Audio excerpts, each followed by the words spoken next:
Hello, hello, hi, folks. Welcome. Happy Friday. In hopes that you squeezed more out of your day than the day squeezed out of you. Welcome. I am Sean Azimi with SideGigSean.com, and I welcome you to this live. I got an interesting one for you today.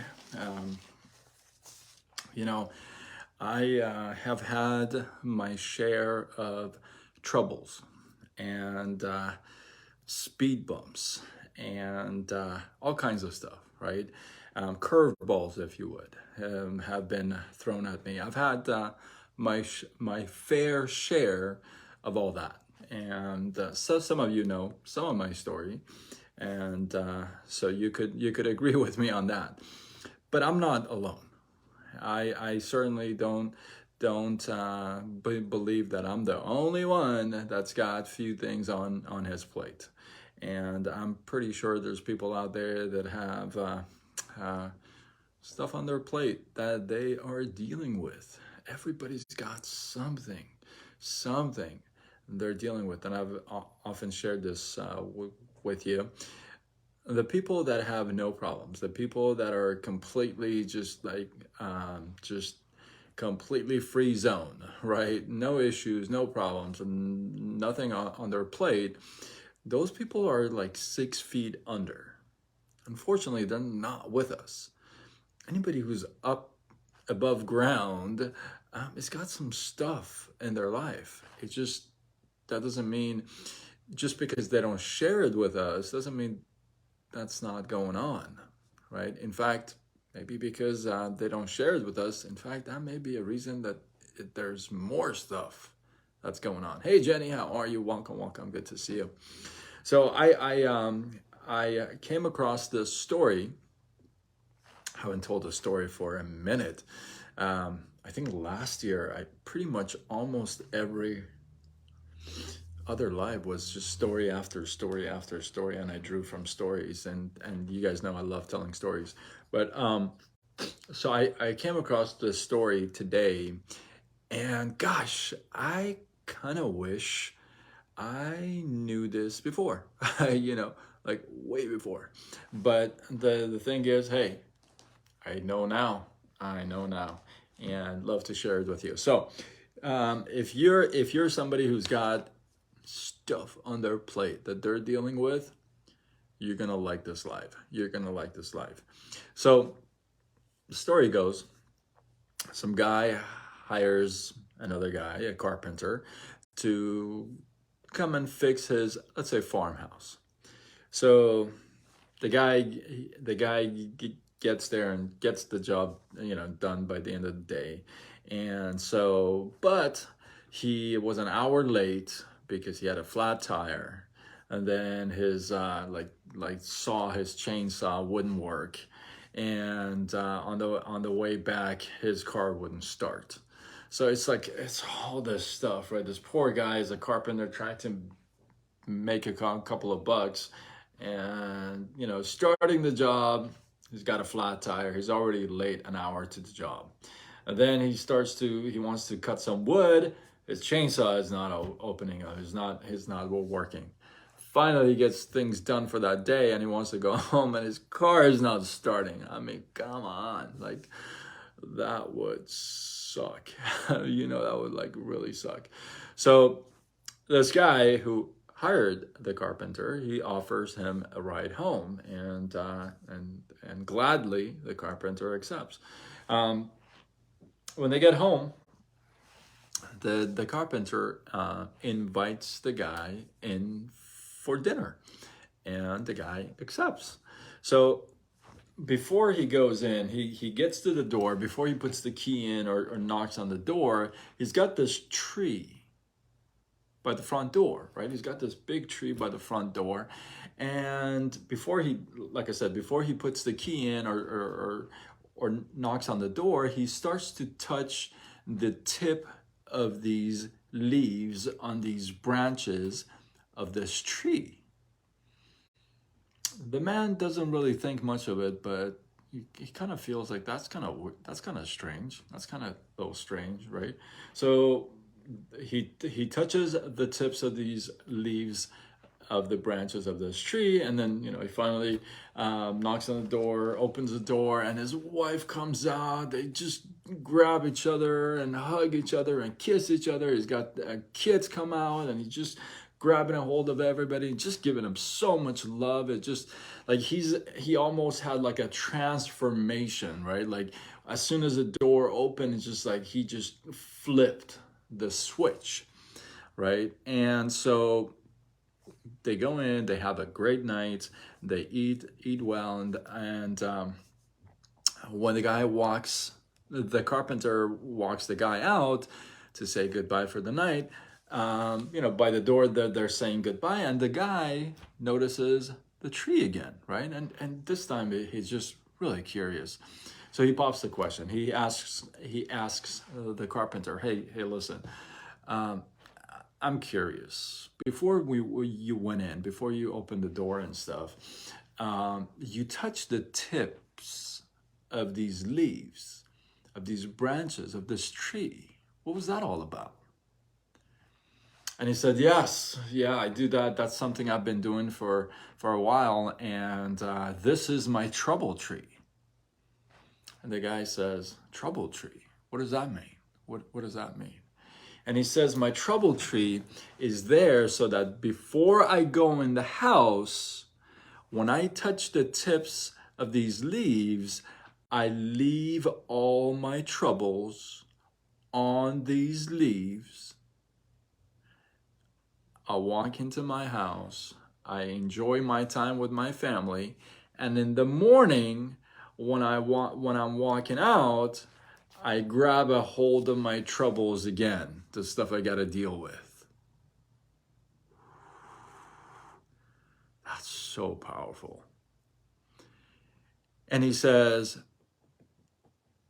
and I have found over time that somehow in the morning, when I come back to pick up the troubles, they're less, or they just are not as significant.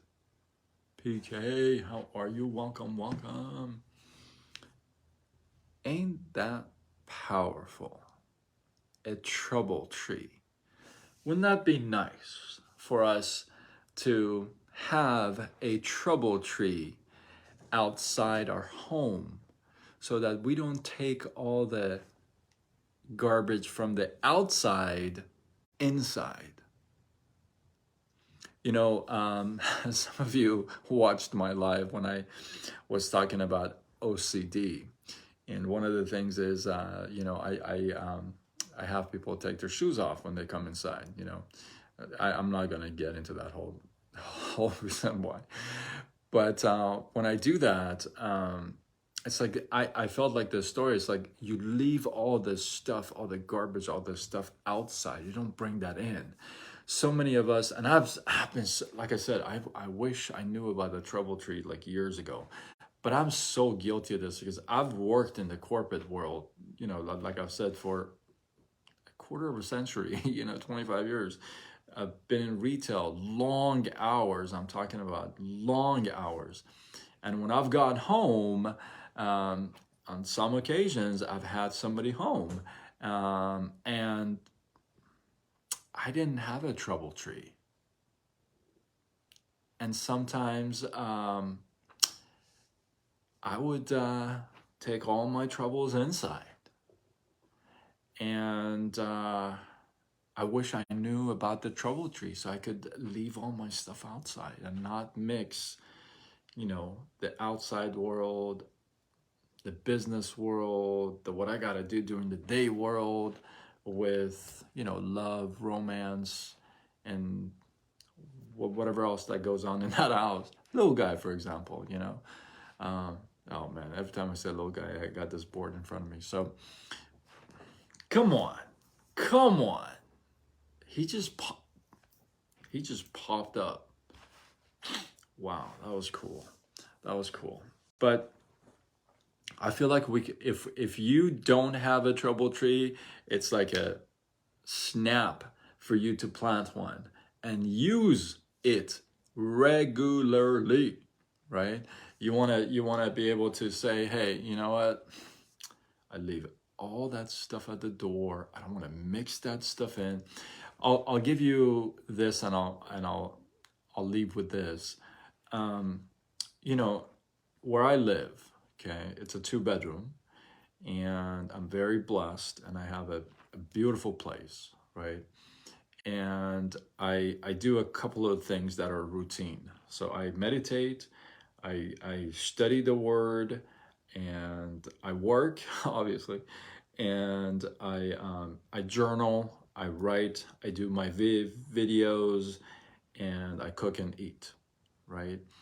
Well, the reason why I'm bringing up to you, and I'll leave you with this, is that I don't do my work, my business in the bedroom. I don't take my work or my business to the dining room. I don't. At the same time, I rarely, now I might have a snack, but I rarely eat at my desk, right? Why? And I obviously don't sleep in the office, right? When I go to the bedroom, I don't take my work there at all.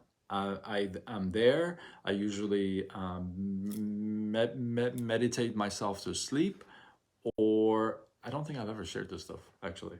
I either meditate myself to sleep, or I read a book before I fall asleep. Okay, and this is something I've never talked about. Nobody knows about this unless you've lived with me. Um, unless you literally have lived with me, you don't know this. But I have a cup of herbal tea every night in bed. Like, that has been a routine for me for gazillion years. I gotta have an herbal, and it's a very specific tea that I have literally in bed while I'm either reading the book or meditating, which is kind of weird, right? But so I don't take these things. And I read this. I don't remember what book it was. I don't remember what book it was. It was probably about 4 years ago. I read this and I'm like, wow, that's kind of cool. It's all like, yeah, don't take your this to that room and that to this room, and and leave them where they need to be left, right? Your ego ain't your amigo, right? Your bedroom is not for your work. Jenny, thank you. I appreciate the comment. I appreciate you always showing up and being that top fan and with all the stars and stuff. So I really appreciate that. So thank you. I talk about you in my other lives, so I give you props. Yeah. So you don't want to take your troubles and mix them with other stuff. Jim Rohn used to say, listen, if you're gonna work, focus at work. If you're going to be at the beach, be at the beach. If you're going to spend time with family, be with family. I am so guilty of mixing all of that for decades. I am, man. I am so guilty of that. We would go out, and I would be thinking work. We would be doing this, and I've always talked and thought work and business and this and that. Oh, thank you for the stars again, Jenny. I appreciate you. So I've been so guilty of that, mixing all these rooms together and mixing all these things together. And now that I know about Troubletree, now I know not to mix things. I know where to leave what. I'm definitely going to put that into practice. And here's the thing. These things, I've talked about this before. These things, we have an opportunity to put these into practice like on a daily basis. Like, we run into situations on a daily basis to be nice to people, to practice this principle, to practice that principle. And these are the times you got to practice them. Right? Sometimes PK and I talk, and PK sends me a message. Sometimes I vent out to PK, and he sends me a message. He says, hey, you talk about this principle right now. I'm like, oh yeah, Thank you for reminding me. I got to slap myself back into my own principle, right? Put them into practice. So now that I know this, now I have also one more thing to put into practice on a daily basis. So hopefully you guys got some love, some inspiration, some value from this. Take advantage of your trouble tree. And listen, like I said, boom, on a snap, you can plant one and get it to grow like in a second and start to use it. So I appreciate you guys. Let's see, it's very, absolutely, it's very nice. Yes, absolutely. You know, like I said, I've been guilty of this. So I'm gonna put a lot. I have more opportunities to put this into practice. So I appreciate you guys. If you felt like this was worthy of sharing, do what you gotta do. Spread the love. Drop your thoughts, your comments, your feedback below. Hey, if you've had a trouble tree and you haven't shared it with others, come on. Drop your thoughts, your comments below. Let this feed grow. I appreciate you guys. And I am Sean Zemi with SideGigSean.com, signing off until tomorrow when we do it all over again. Much love.